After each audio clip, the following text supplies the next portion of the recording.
बिस्मिल्लाहिर्रहमानिर्रहीम। देखिए, ये आपका लेसन था, पांचवा लेसन, राजा राम मोहन राय। मैं इसको आप पूरे समझाया मैं आपको, और समझाने के साथ इसकी फ़ोटो भी खींच के भेज दिया था। शायद कि आप लोग के पास किताब पहुंच गई होगी या नहीं पहुंची, बहरसूरत मैं पूरे करके आपके पास मैं भेज दिया था। और इसका विक्ट्री सवाल भी माना याद करने के लिए भी मैं आपको बार बार कहता हूँ, और मैं इसको खींच कर भेज दिया था। शायद कि आप लोग याद कर लिए होंगे। फिर मैं इसका भी बना के आपके पास में भेज दिया था। सब लिख के आप अपनी किताब में लिख लीजिए। अल्फाज दुरुस्त करने का था, मैं यहाँ पे अल्फाज भी दुरुस्त करवा दिया। यहाँ भी अल्फाज दुरुस्त करने थे, ये भी मैं करवा दिया।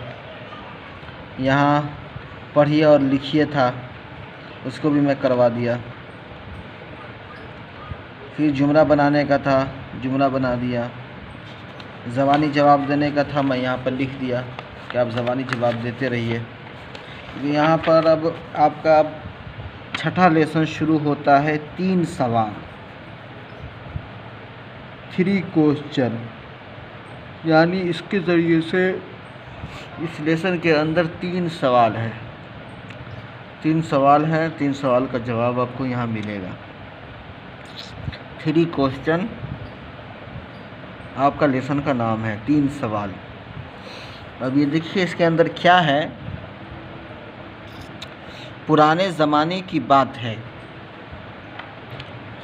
पुराने ज़माने की बात है, एक बादशाह के दिल में ये ख़याल आया कि अगर उसे यह मालूम रहा करे कि किस काम के शुरू करने का सही वक्त क्या है, और वो कौन लोग हैं जिनकी राय पर भरोसा किया जाए, और वो कौन लोग हैं जिनसे दूर रहा जाए। यानी पुराने ज़माने की बात है, एक बादशाह के दिल में ये ख़याल आया कि अगर उसे यह मालूम रहा करे कि किस काम के शुरू करने का सही वक्त क्या है, और वो कौन लोग हैं जिनकी राय पर भरोसा किया जाए, और वो कौन लोग हैं जिनसे दूर रहा जाए। सबसे बढ़कर ये कि अगर उसे ये मालूम रहे कि वो कौन सा काम है जिसको सबसे ज़्यादा ज़रूरी समझा जाए, तो उसे कभी नाकामी का मुंह ना देखना पड़े। ये ख़याल दिल में आते ही बादशाह ने पूरी सल्तनत में मुनादी करवा दी। मुनादी कहते हैं ऐलान करने को। पहले के जो बादशाह हुआ करते थे, वो जब भी उसको कोई काम करवाना या कोई फंक्शन या कोई बात उसको कहना होता था, तो वो मुनादी यानी ढोल के ज़रिए से मुनादी करवाया जाता था। उसके जो वज़ीर होते थे, उसके जो नौकर होते थे, वो नौकर आवाज़ लगाता था। जैसे हम लोग कोई सुनते हैं, सुनो सुनो सुनो, फला राजा का कहना है कि ये काम किया जाए, ये काम किया जाए। यानी इस तरीक़े से आवाज़ लगाई जाती है, उसको कहते हैं मुनादी करा देना, यानी ऐलान करवा देना। इसको उर्दू में बोलते हैं मुनादी करवा देना। का मतलब क्या हुआ? ऐलान करवा देना। तो जो वज़ीर के जो होते हैं, वज़ीर होते हैं, छोटा सा माइक ले लेते हैं, जो आम तौर पर जो पुलिस वाले ऐलान करते हैं, किसी चीज़ के बंदी का ऐलान करते हैं या बिजली बिल का ऐलान करते हैं, तो छोटा सा माइक ले लेते हैं और जो वहाँ पर बोलते हैं कि ये बिजली बिल जमा करा दिया जाए। इसको वो क्या बोलते हैं कि बिजली के बारे में क्या कर दिया गया है? मुनादी करवा दिया गया है। हर सूरत तो पूरी सल्तनत यानी पूरी बादशाहत में मुनादी करा दी कि उस शख्स को बहुत बड़ा इनाम देगा जो उसे ये बता सके कि हर काम के शुरू करने का सही वक्त क्या है, सबसे अहम कौन लोग हैं, और वह किस तरह जान सकेगा कि सबसे ज़्यादा ज़रूरी काम कौन सा है जो उसे फ़ौरन करना चाहिए। बादशाह के पास बहुत से लोग आए, लेकिन उन सबों ने बादशाह के सवालात के मुख्तलिफ जवाबात दिए। जवाब मुख्तलिफ होने की वजह से बादशाह ने उनमें से किसी की बात नहीं मानी। उसने उनमें से किसी शख्स को इनाम भी नहीं दिया। वह अपने सवालात के जवाब जानने के लिए अब भी फ़िक्रमंद था। इसलिए उसने तय किया कि वह उस साधु से मशवरा करेगा जो मुल्क के कोने कोने में अपनी सूझबूझ के लिए मशहूर है। इसलिए उसने ये तय किया कि उस साधु से मशवरा करेगा जो मुल्क के कोने कोने में अपनी सूझबूझ के लिए मशहूर है। यानी ज़्यादा समझदार रखते हो, ज़्यादा उनके पास तजर्बा हो, ज़्यादा वो दिमाग लगाने वाला आदमी हो और ज़्यादा घुमा हुआ आदमी हो। साधु एक जंगल में रहता था। वह उस जंगल से बाहर कभी नहीं गया था और आम आदमियों के अलावा किसी से न मिलता था। बादशाह ने मामूली सा लिबास पहना और साधु की झोपड़ी से कुछ पहले ही अपने घोड़े से उतर गया और अपने सिपाहियों को पीछे छोड़कर साधु से मिलने के लिए अकेला चल दिया।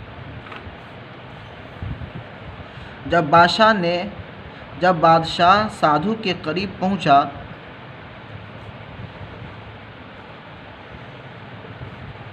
बादशाह ने मामूली लिबास पहना और साधु की झोपड़ी से कुछ पहले ही अपने घोड़े से उतर गया और अपने सिपाहियों को पीछे छोड़कर साधु से मिलने के लिए अकेला चल दिया।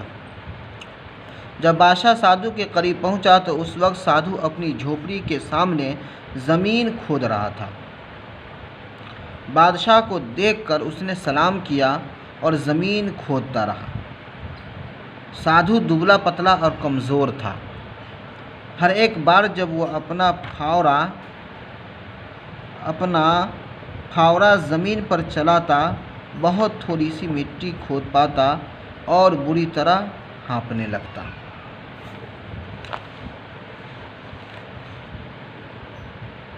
बादशाह उसके पास गया और बोला, अक्लमंद साधु, मैं तुम्हारे पास अपने 3 सवाल जानने के लिए आया हूँ। मैं कैसे जान सकता हूँ कि सही काम करने का सही वक्त क्या है? वो कौन लोग हैं जिनकी मुझे ज़्यादा ज़रूरत है ताकि मैं दूसरों के मुकाबला में उन लोगों पर ज़्यादा तवज्जो कर सकूं? और वो कौन मामलात हैं जो बहुत ज़रूरी हैं और मुझे उन पर फ़ौरन तवज्जो करनी चाहिए?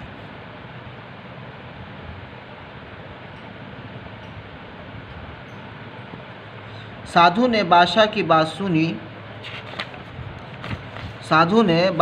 बात सुनी लेकिन कोई जवाब न दिया। उसने फिर ज़मीन खोदना शुरू की। तुम थक गए हो, मुझे फावड़ा दो, मैं थोड़ी देर तुम्हारा काम कर दूं। बादशाह ने कहा,